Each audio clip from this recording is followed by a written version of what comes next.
Terry and Hubble Robinson, the one I did the thing I didn't like for, you know, the something Day of Heaven. Yeah, many. But she was an old friend, and Hubble Robinson had been a big shot at CBS and was now doing this Stage 67 for ABC. And it was sort of like the CBS thing that Barbara Schultz did at CBS, but it was just an hour. And they had tried to get this story. They offered it to someone, either one of the boys, I can't remember, not Patty, but somebody like that. Ernest Kenoy? Yes, exactly, Ernie. And they said, what, and he just looked and said, you can't dramatize a checkbook. And I thought, you can't? Well, I think most of drama is a checkbook. I mean, there's always somebody who wants something somebody else has, and they're totting up the score, aren't they? And I found it fabulous, and it was about really status, which I have a particular interest in.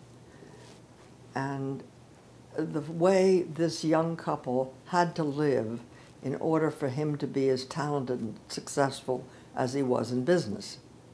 And I knew business people who were talented and good at that and dedicated to it. And I was willing to think of them as creative. I just had seen it.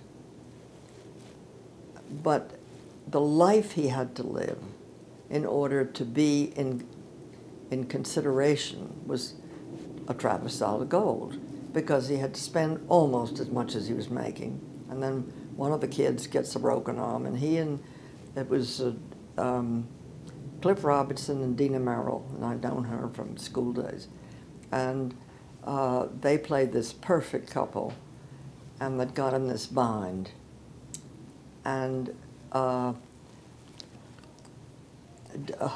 Dustin Hoffman, played their tax man.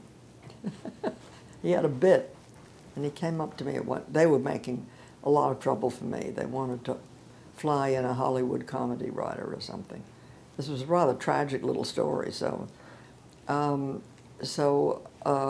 but I only found that out later because Mark Hill was the producer, my great friend.